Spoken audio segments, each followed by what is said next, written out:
我哋今日有個電影導讀愛好者一個嘉賓啊，咁因為佢本人都係有曾經涉獵過少少 industry 嘅，有請 Snake。好高興今日上嚟。事緣就係之前我哋三個傾偈嗰陣時就傾起話我前排好中意睇 B 級片，咁由講到 B 級片我就提起話我近年最中意嘅 B 級片咧應該就係 Bullet Train。我哋三個睇完之後咧都係得出非常一致嘅評價，就係真係好好睇。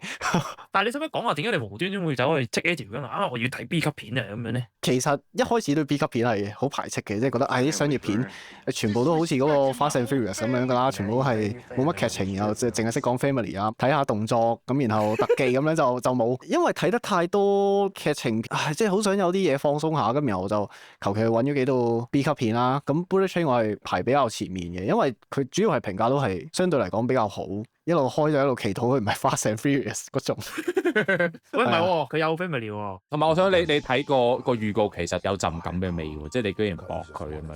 係咯，你係啊係啊，即係我覺得你都幾大膽。預告嘅剪接手法的確係非常似一般嘅特效片咯，但係其實睇落去之後真係好驚喜，期望越細驚喜越大。想講翻即係我嘅情況，其實係同佢有些少接近嘅。講少少呢套戲咧，本身就由一個日本小説叫伊坂幸太郎嘅作者改成嘅一個電影啦咁樣。咁本身我好中意呢一位作者嘅小説，但係呢一本我就唯獨唔中意嘅咁樣。因為日本小説啦，咁當然全部日本人啦，咁我就覺得哇，即係你嗰個新幹線又喺日本嘅，咁但係你全部換晒外國人，咁樣有冇可能做到啊？咁樣你會唔會即係好走味啊？咁樣完全還原唔到佢原著嗰啲神髓。一開始入戲院睇即頭半個鐘咧，其實我都覺得啊，都唔係我即係咁中意戲咁樣。即係你入到去，你係 expect 你係食豆腐火腩飯㗎嘛？點知變咗意大利燴飯嘅？我唔係要呢啲喎，咁感覺係有啲感覺，即係睇到最後啦，我反而覺得佢係最終嘅神韻啊，或者個命題咧，我覺得係完全捕捉到咁樣。我係拍嘅今日呢日嚟睇嘅，個原因就係咧上次同我哋傾完啦，係兩個講到咁撚勁咧，跟住我就即刻覺得哇，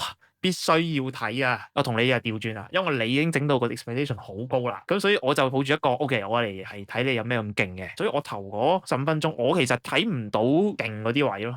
頭10分鐘我係有啲俾佢嘅 art style 嚇親嘅。佢雖然係日本，但係佢成件事好彩色啊，同我想象中嘅日本係唔一樣，甚至同《攻殼機動隊》嘅嗰一種彩色都唔一樣。唔係，我反而覺得佢個位惡咯，因為係冇人咁樣處理日本呢個場景嘅。我一入到去日本。我係唔適應嘅，好高 contrast 咯。我反而幾意外地中意呢一點，我就係睇到之後我就笑笑口，然後就話搞到咁得意嘅，我已經撩起咗我想睇落去嘅嗰個心。佢係有原因咁樣做嘅，即係佢一定係有個 intention 係想勾起你一啲嘅 emotion。你嘅 emotion 就係覺得好 unexpected 啊嘛。其實個 unexpected 就係點題咯。我覺得一開始係 unexpected，咁但係其實到後面，尤其是 Brad Pitt 同埋佢嘅 agent 嘅通話啦，稍為會令我知道佢其實係想向少少喜劇片嗰邊靠嘅。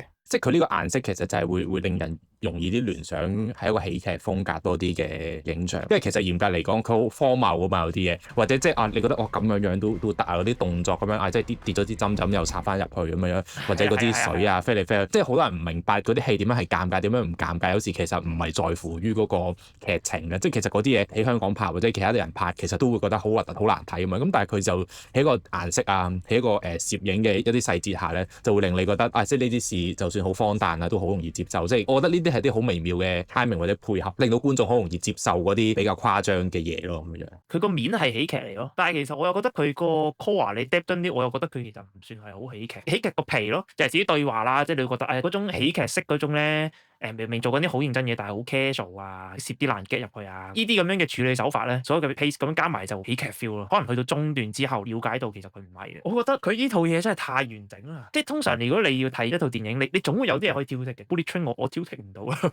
佢勁就位就係畫公仔畫晒出場嘅啲伏筆，就係話俾你聽呢個係一個伏筆，跟住佢真係收得到，然之後所有嘢 link 埋一齊嘅。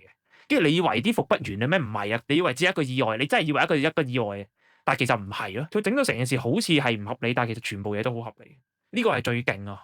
我好敬佩佢呢套電影嘅一個點就係，佢呢套成套電影好似都係為咗一個理論，就係叫做契哥夫之槍嚟服務，就係佢所有出現過嘅嘢都係有必要被提及嘅嘢咯。甚至佢仲要俾埋個大頭俾你睇，話呢個嘢好重要，只要你記得呢件事咧，你就會覺得哇，佢居然攞翻出嚟用喎咁樣，然後出現過嘅每一條線索都係攞翻出嚟用過咯。所以去到中段嘅時候咧，我已經開始覺得呢個係一個遊戲嚟嘅，開始回想起，哎呀，之前我睇咗啲咩，我有啲咩 miss 咗咧，即係會有嗰種期待。我覺得係好玩嘅，其實，因為佢好跟嗰個規則去行啊嘛，咁係得意嘅，我覺得。我睇呢套戲咧，我有一個位好欣賞 Brad Pitt 嗰件衫啊，有冇留意咧？件衫一直係咁少啊！佢咧係由一開始上車就即係著曬褸啊，咁到最後咧撥晒出去咁樣，係得翻件底衫咁樣樣。係你個衣服係一個即係講故事嘅工具，咁佢點樣樣可以製造到好多好合理嘅理由，令佢嘅衫脫落啊、更變啊，衫嘅減少就係一個精神嘅狀態，即係佢越嚟越繃緊啊，即係越嚟越少保護啊咁樣樣。咁我覺得佢用呢個道具係用得好好喎，就好少人會提及。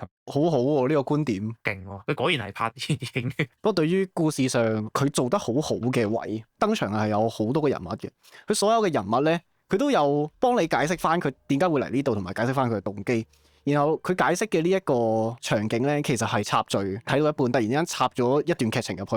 呢一個手法咧，其實係好差嘅。呢個成套電影就將佢營造到啱啱好咯，即係你唔會覺得呢個人嘅故事太多或者太少，而佢啱啱好解釋到佢嘅動機，而且唔會出現得太多無謂嘅嘢。佢唔會令我覺得佢係臨時先至寫呢一段嘢出嚟，然後插喺嗰個位咯。真係好難得會有呢一種做法咯。我自己係第一次見咯，只可以話。一開始冇你咁接受嗰啲回憶殺嘅咁樣，咁但係睇到越後嘅時候，即係當嗰啲荒誕不定咁樣累積，咁我反而咧就會即係覺得，呢啲係命運啊！喺我角度，佢唔係一個喜劇嘅原因就係咁樣，佢唔算沉重，但係都幾深咯。係啊，佢勁在佢冇好深沉咁樣講呢件事。呢個片係比其他所有動作片，比任何動作片嘅場景都係要少啊！呢個片其實我覺得好多而家嘅動作片導演應該都學下，即係其實你唔使搞到即係得成棟樓爆炸，成棟咩啊咁樣，你其實就係咁少人喺一個咁密閉嘅空間入邊，你都可以有好豐富同埋好精彩嘅故事。同埋佢個故事其實係佢話俾你聽，其實故事係好重要。佢單只係少呢一件事，其實都已經係好難做到，因為少呢樣嘢其實係好限制你嘅發揮咯，變到。其實你嗰啲係少少嘅精緻，點可以講一支水講咁耐啫？係哦，支水係真係講好耐，支水甚至有自己嘅特寫鏡頭喎。我睇嗰場係因為即係少少媒體場嚟嘅咁樣。咁你知唔知睇完之後佢送咗啲咩俾我？佢送咗啲水呢啲水俾我。哇！屌！送完我嗰日其實好頸渴嘅，即係因為睇到成12點啊。飲咗啦。咁之後我就去到即係地鐵嘅時候咁，我一直就即係要即係符合翻我上車先飲咁樣。跟住我上車諗我上車飲之前都諗。